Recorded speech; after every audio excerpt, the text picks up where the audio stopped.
विधानसभा का दंगल की बात करेंगे। हिमाचल विधानसभा का दंगल अब शुरू हो चुका है क्योंकि पिछले कुछ दिनों से पहाड़ पर सियासी दिग्गजों की ताबड़तोड़ रैलियां हो रही है। पहले अरविंद केजरीवाल ने मंडी में जीत की हुंकार भरी और उसके बाद बीजेपी का स्थापना दिवस भी था।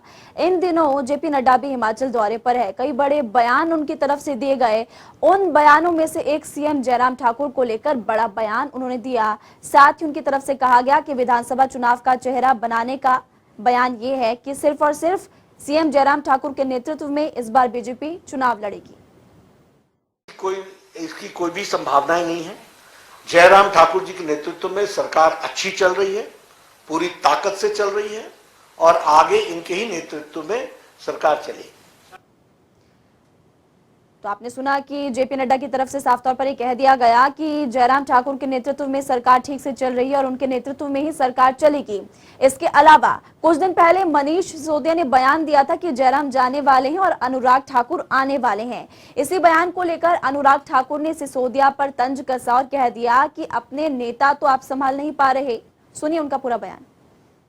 4.5 साल की नाकामी को छिपाने के लिए और जनता के बीच ये कहने के लिए, देखिए जी, पुराने मुख्यमंत्री ने कुछ किया, पता चला है कि जयराम ठाकुर जी को हटा के अनुराग ठाकुर जी को मुख्यमंत्री बनाना चाहती है अब भारतीय जनता पार्टी। पर मैं भारतीय जनता पार्टी को कहना चाहता हूं कि आप चाहे ये चेहरे बदल लो, 4.5 साल आपने जो हिमाचल की जनता को धोखा दिया है, जो 4.5 साल आपने हिमाचल की जनता की उम्मीदों को तोड़ा है, आपने उनके लिए कुछ नहीं किया, आपको उनकी याद नहीं आई। अब आपको जनता याद नहीं करने वाली है। मुझे लगता है वो सख्ते में है।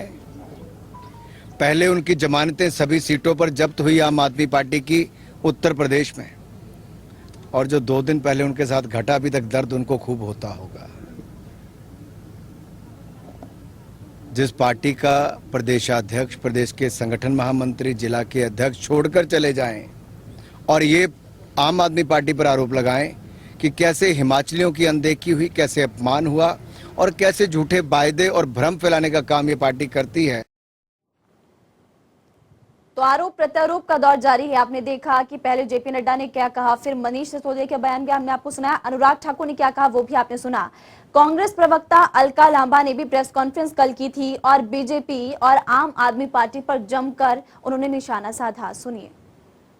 1,000 रुपया ऊपर, पेट्रोल डीजल 100 ऊपर हो चुका है, बेरोजगारी, कितना रोजगार लेकर आए दिल्ली से। अनुराग ठाकुर और जेपी नड्डा जी को बताना होगा कि कांग्रेस के समय पर कितना रोजगार था और आज का आपका एक कर्मचारी सरकारी त्रस्त है, उन्हें नहीं मालूम उनका भविष्य क्या है। कांग्रेस की राजस्थान छत्तीसगढ़ सरकार ने उनका भविष्य सुनिश्चित करते हुए पेंशनों को कंफर्म किया है। ये हमने भी यहाँ किया।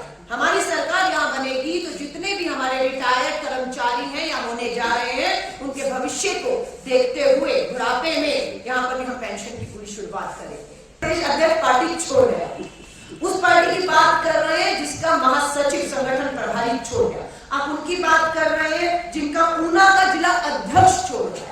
आप उनकी बात कर रहे हैं जो अपने पंजाब से 90 विधायक, दिल्ली से 60 विधायकों को भीड़ लाकर यहाँ पर अपमान करते हैं हिमाचल का। हिमाचल के लोगों को नजरअंदाज करके भीड़ में यहाँ से करते तो हिमाचल ये कतई स्वीकार नहीं करेगा। ये पहाड़ी इलाके